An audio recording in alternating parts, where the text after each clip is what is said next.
Hello, hello les amis, soyez les bienvenus, leçon du mercredi. Nous avançons dans cette leçon numéro 7, livre d'Exode. Nous avons commencé avec la fin du chapitre 15, nous sommes passés par le chapitre 16, 17 et nous arrivons au chapitre 18, la quatrième histoire et leçon de la leçon de cette semaine.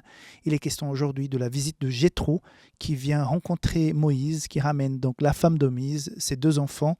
Et je pense que c'était un moment de retrouvailles après, je ne sais pas, un bon bout de temps qu'ils étaient séparés, cette famille, de pouvoir se retrouver. Et il y a des choses qui vont se passer parce que Jéthro, qui d'une certaine manière était un sacrificateur, c'était un ancien, va reconnaître dans le récit qu'il va entendre de la part de Moïse que Dieu est le Dieu véritable. Ce Dieu de Moïse est le Dieu puissant, puisque toutes ces choses, c'est renverser l'Égypte, c'est quelque chose d'extraordinaire. Ce Dieu-là, c'est le Dieu véritable. Donc, d'une certaine manière, d'un côté, Moïse va présenter le Dieu de la création, le Dieu véritable, d'une façon beaucoup plus profonde et puissante à son beau-père. Donc, à quelque part, au départ, c'est Moïse qui va l'enseigner sur la puissance de ce Dieu. Et là, ils vont même vivre un sacrifice ensemble, ils vont se réjouir ensemble. Et je pense qu'il sera énormément touché de pouvoir finalement avoir connaissance pleine et totale de ce Dieu si puissant qui est le Dieu d'Israël, le Dieu créateur. Par contre, ça n'empêche pas que Jéthro puisse aussi, d'une certaine manière, apprendre des choses à Moïse. Ce qui va se passer par rapport au conseil que Jéthro va donner à Moïse démontre une chose. Ce n'est pas parce que nous sommes spirituels, chrétiens, que nous avons la science infuse et qu'on est bon partout. Il faut savoir que Dieu a donné à l'être humain la capacité de penser, de créer, de faire des recherches, d'étudier, d'analyser, qui peuvent aider n'importe qui, même si la personne n'a pas une relation avec Dieu, mais sa relation avec la connaissance, la nature, les règles créées par Dieu dans la physique, dans la chimie.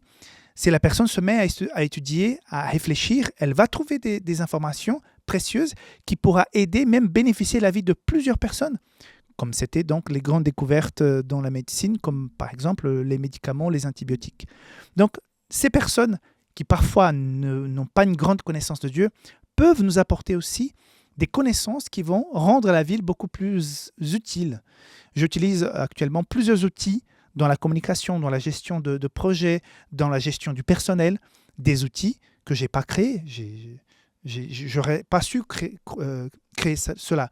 Mais je peux comprendre que des gens ont passé des heures et des heures et des heures à créer des outils que nous achetons, que nous payons pour nous rendre la vie beaucoup plus facile.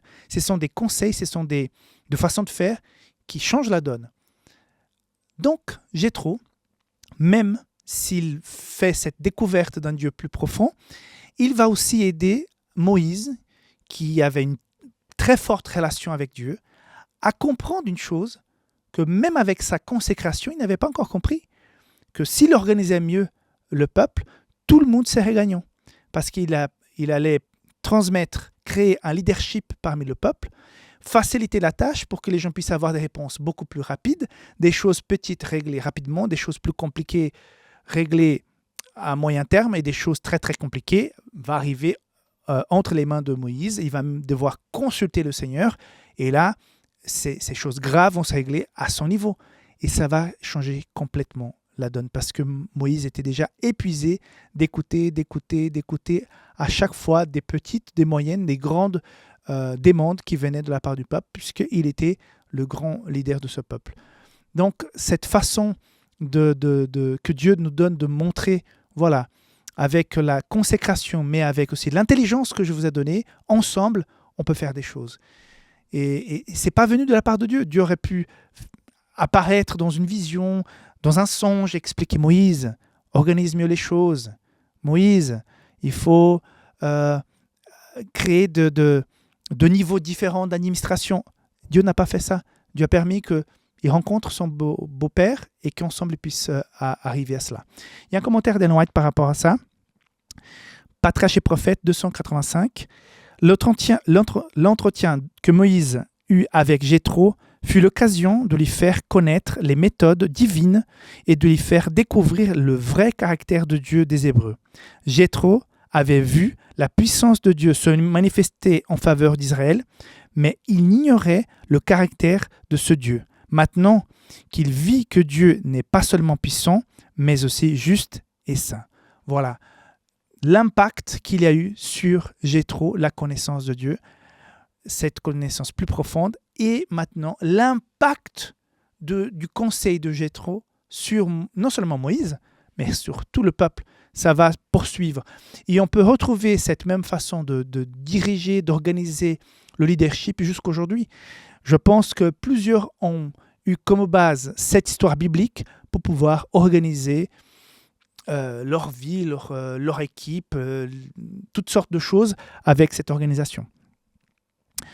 Cette façon nous enseigne la valeur du témoignage et de la sagesse. Aujourd'hui, partageons l'histoire des grandes œuvres que Dieu a accomplies dans nos vies, car nos témoignages peuvent amener d'autres à reconnaître la grandeur de Dieu, comme Jéthro l'a fait. De plus, soyons ouverts aux conseils sages et pratiques des autres, car la sagesse peut venir des sources inattendues pour mieux servir et organiser nos vies et nos communautés. Voilà. Moïse ne s'attendait pas à ça, mais grâce à son beau-père, ce n'est pas une révélation de Dieu, mais un conseil de quelqu'un de sage, les choses ont changé. Je pense qu'à chaque fois qu'on va prendre une décision, on doit prier, demander à Dieu pour pouvoir rentrer dans notre vie, nous inspirer, mais aussi parfois demander des conseils à des gens sages, pas à des gens qui n'ont pas une expérience de vie, qui ont d'autres valeurs, mais à des gens sages en qui tu penses pouvoir faire confiance et qui ne vont pas partager l'information plus loin, mais qui peuvent peut-être nous ouvrir les yeux et dire, voilà, je pense que ça... Et souvent dans une conversation, il y a des gens qui vont dire des choses qu'on n'avait pas pensé et qu'on dit, voilà, il a raison. C'est tout le bien que je te souhaite, que Dieu te bénisse et on se voit rapidement pour la leçon de jeudi. Bye bye.